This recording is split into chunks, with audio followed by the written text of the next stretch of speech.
Hello friends, எல்லோரும் நல்லா இருக்கீங்களா? இன்று நம்ம பார்க்க போகிறது நம்ம ஒரு விசேஷம், ஒரு பிரதோஷம், ஒரு செவ்வாய் வெள்ளி, இல்லை வீட்டில் ஒரு அமாவாசை, எந்த இதாக இருந்தாலும் நம்ம என்ன செய்வோம், முத நாளே வீடெல்லாம் துடைச்சி சுத்தம் பண்ணி, சாமி ரூமெல்லாம் சுத்தம் பண்ணி தான் நம்ம விளக்கேற்றி சாமி கும்பிடுவோம்.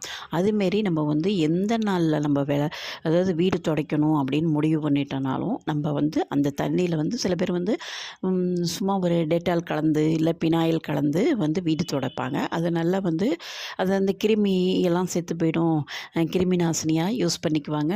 அதுக்கான வழிகள்லாம் செய்வாங்க. ஆனால் நான் சொல்ல போகிறது என்னன்னாங்க, வீட்டில் ஒரு நல்ல வைப்ரேஷனும் நம்மளுக்கு உண்டாகணும், நம்ம நல்லா இருக்கணும் அப்படின்னு நினச்சோம்னா, நான் சொல்கிற மாதிரி வீடு துடைச்சிங்கன்னா நிச்சயமாக அதெல்லாம் நல்லபடியாக இருக்கும். இப்போ தண்ணி எடுக்கிறோம், பக்கெட்டில் தண்ணி எடுத்துகிட்டு அதில் கொஞ்சோண்டு பன்னீர் கலந்து நம்ம வீடை துடைச்சிட்டோம். இப்போ குழந்தைங்க படிக்கிற இடமா இருக்கும், ஒரு ரூமாக இருக்கட்டும், அந்த ரூமில் அவங்க படிக்கிறாங்க அப்படின்னாக்க அந்த ரூமில் நீங்கள் என்ன பண்ணணும், பன்னீர் கலந்து நம்ம அந்த இடத்த அவங்க ரூமை துடைச்சிங்கன்னா அவங்கள கல்வியில் சிறந்து விளங்குவாங்க.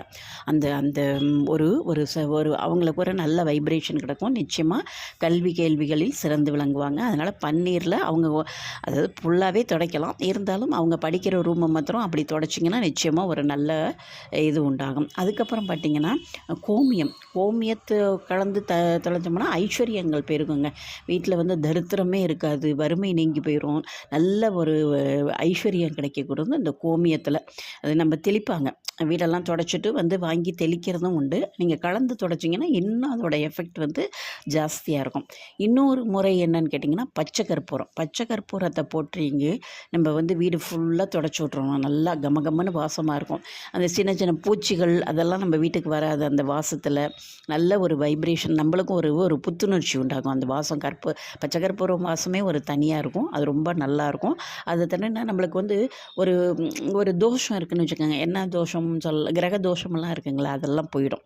அதுமாரி செஞ்சுக்கலாம். அதேமாரி சாதாரண கல்லுப்பை போட்டு வீடு துடைச்சிட்டோம்னா நம்மளுக்கு கண் திருஷ்டி, ஐயோ இப்படி இருக்கிறாங்களே, எப்போதுமே எல்லாருக்குமே கொஞ்சம் நல்லா வாழ்ந்துட்டா பிடிக்காது. ஆஹா அவங்க இப்படி இருக்கிறாங்களே, இப்படி போயிட்டாங்களே, நேற்று பார்த்தேன் இப்படி இருந்தாங்க, இன்றைக்கி கார் வாங்கிட்டாங்க, அப்படி போகிறாங்க, இந்த மாதிரி கண் திருஷ்டியெல்லாம் விலகணும் அப்படின்னு நினச்சிங்கன்னா கொஞ்சோண்டு கல் உப்பு போட்டு வீடை துடைச்சிட்டிங்கன்னா கண் திருஷ்டிங்கிறது போயிடும். ரெண்டாவது எதிர்மறை சக்திகள் பெருகிறதுக்கான வாய்ப்புகள் இருக்குது. அதாவது மஞ்சள், அதேமாதிரி மஞ்சத்தூள் போட்டு வீடு துடைச்சிட்டோம்னா நம்மளுக்கு நோய் நொடிகளே வராது.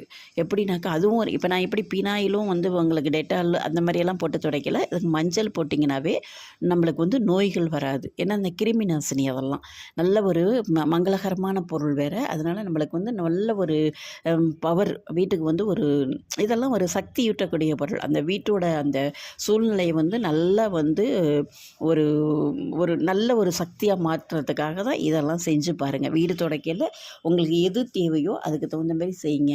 செஞ்சு வீடு துடைச்சிங்கன்னா நிச்சயமாக உங்களை வீட்டில் ஒரு நல்ல மாற்றம் ஏற்படும். தொடர்ந்து செஞ்சிட்டே வரையில் நீங்கள் உணர்வீங்க. அதை அப்போ தான் உங்களுக்கு தெரியும், ஆஹா நல்லா இருக்கே அப்படின்னு ஆட்டோமேட்டிக்காக நீங்களே என்ன தேவையோ அதை நீங்கள் கண்டிப்பாக செய்வீங்க.